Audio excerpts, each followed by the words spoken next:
Hoje vamos falar um pouco sobre as posições relativas entre elementos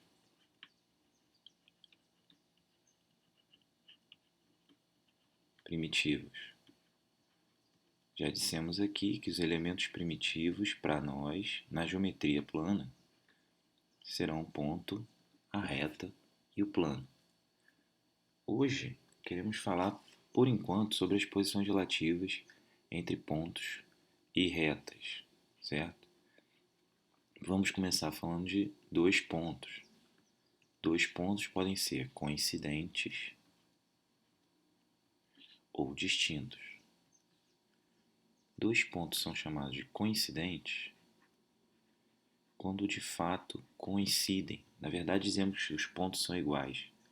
Então, a representação dos dois pontos é um único ponto, A, B, e é comum dizermos que A é igual a B.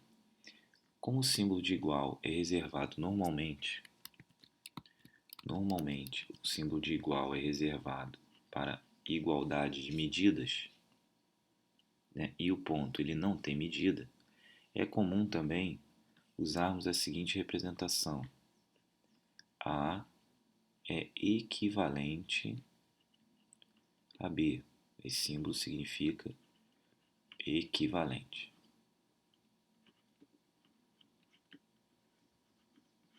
Ok? Já que o ponto não tem medida. Mas o mais usual é A igual a B. Ou seja, A e B são coincidentes, na verdade são o mesmo ponto. Então, vou escrever aqui mesmo ponto. Se eles não são coincidentes, então são distintos. E aí, em geral, representamos por pontos separados. Então, A, B, e aí dizemos que A é diferente de B. Ok? Então, ou eles são coincidentes, estão representados um sobre o outro, ou são distintos, o que quer dizer diferentes.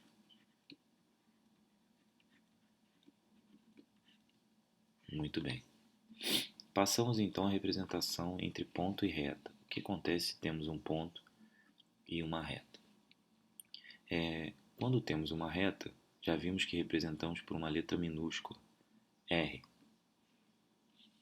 Só há duas posições relativas possíveis para um ponto e uma reta.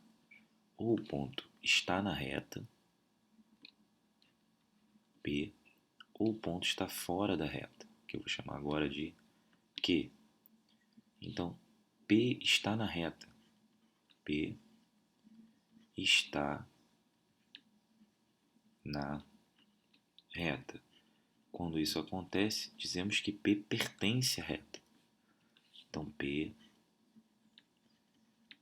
pertence, eu vou escrever assim, pertence a R. Isso aqui é lido como P pertence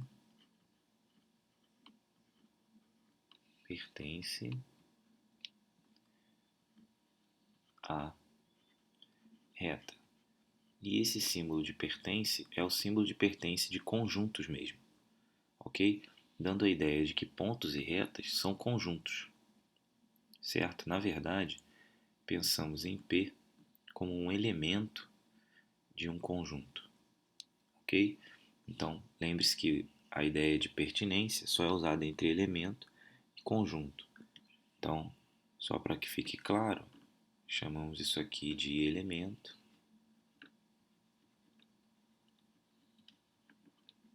isso aqui de conjunto. Então, estamos considerando, nesse caso, que a reta é um conjunto de pontos, e P, nesse caso, pertence a esse conjunto de pontos. Vemos também que nesse desenho, né, Q não está na reta. Então, podemos escrever aqui do lado que Q não está na reta. Q não está em R, o que quer dizer que Q não pertence a R. De novo, usamos a notação de conjuntos para dizer que Q não pertence a R, certo? Então, de novo aqui, esse símbolo significa não pertence e é usado entre elemento e conjunto. Então, estamos pensando em Q como um elemento e R como um conjunto. É comum, né, se pensarmos que P pertence a R, se pegarmos outro ponto, vou pegar então um ponto aqui, M, por exemplo, na R. Então, tanto P quanto M pertencem a R. Repare que poderíamos dizer, ainda pensando em conjunto, o seguinte: o conjunto P, M está contido no conjunto R. O conjunto que tem os dois pontos P e M está contido no conjunto R, que é o conjunto relacionado à reta. E aí, podemos dizer que a reta R está definida como sendo os pontos P, M. Assim, essa é uma maneira de definir a reta PM. Então, o que estamos dizendo é que a reta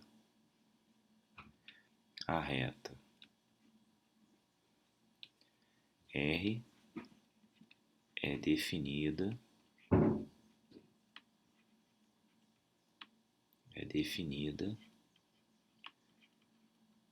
pelos pontos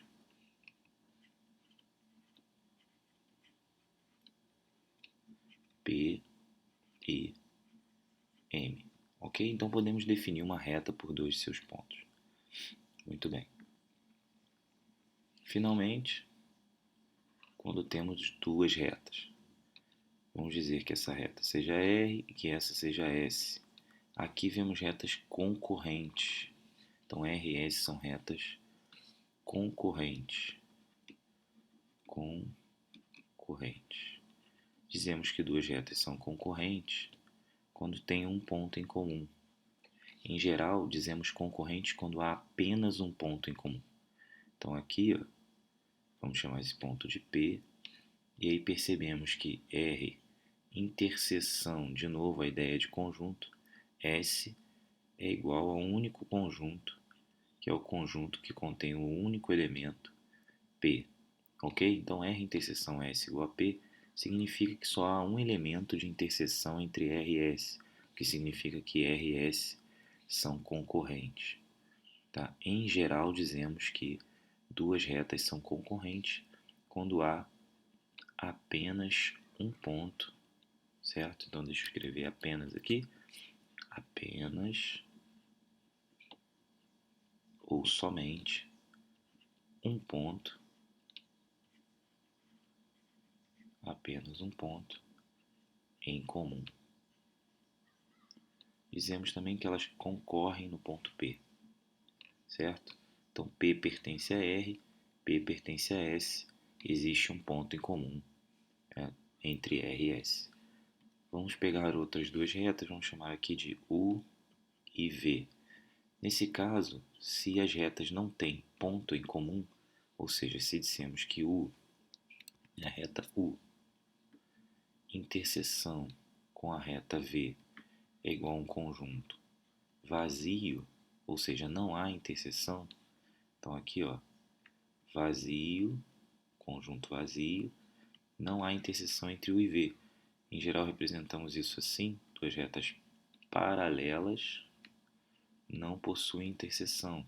Duas retas paralelas não possuem interseção, certo? Então R interseção, aliás, U interseção V é vazio e não há pontos em comum. Então aqui, ó, não há pontos em comum. Então dizemos que quando duas retas não se tocam, elas são paralelas, certo? Um detalhe importante é que veremos a seguir, mais para frente, que não basta apenas dizer que elas não se tocam. Elas têm que ser paralelas e estar no mesmo plano. Mas por enquanto, vamos pensar apenas que retas paralelas não possuem pontos em comum, certo? Pensando dessa maneira, o contrário é que é complicado. Não podemos dizer que se duas retas não têm pontos em comum, são paralelas. Se são paralelas, então não há pontos em comum.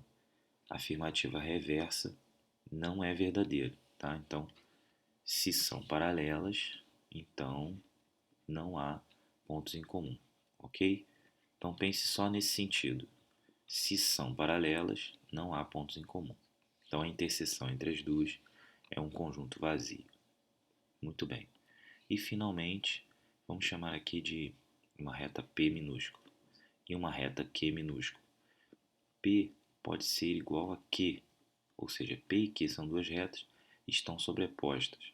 Alguns autores dizem que essas retas também são paralelas, mas aí a definição anterior, certo, falharia de não haver pontos em comum. Para poder incluir essa ideia no paralelismo, deveríamos dizer que paralelas ou não há pontos comuns ou todos os pontos são comuns, certo? Eu prefiro dizer que apenas que são coincidentes. Tudo bem? Coincidentes.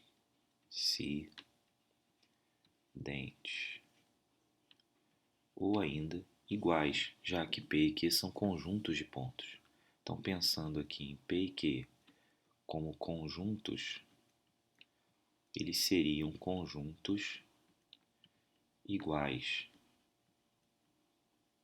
O que significa que se um elemento pertence a um conjunto, deve pertencer ao outro. Veja que qualquer ponto que escolhemos num conjunto aqui, vamos escolher um ponto qualquer aqui, A, e um outro aqui, B.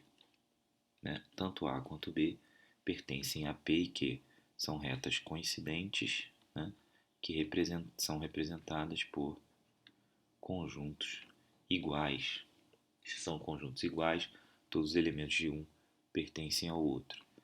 Lembrando mais uma vez, se eu quiser dizer que são paralelas, então paralelas são aquelas em que ou não há pontos em comum ou todos os pontos são comuns. Então, ou todos são comuns. Quando admitimos que coincidentes também são paralelas, em geral dividimos as paralelas em dois casos: paralelas distintas, certo? E paralelas coincidentes ou iguais. Tudo isso vai depender do autor que você está usando. Então, por isso, estou preferindo aqui dizer todas as possibilidades para você, para que quando você for estudar usando algum livro, pode ser que você veja essas denominações. Em geral, eu prefiro dizer paralelas, coincidentes ou concorrentes, separando os três casos. Mas há autores que usam concorrentes ou paralelas distintas, paralelas coincidentes, para representar as três possibilidades, colocando dentro de paralelas as duas possibilidades sendo distintas ou coincidentes. Ok? Então é isso. Eu fico por aqui. Esses foram os casos de interação entre duas retas, dois pontos ou um ponto e uma reta. Ok? Até o próximo vídeo. Tchau.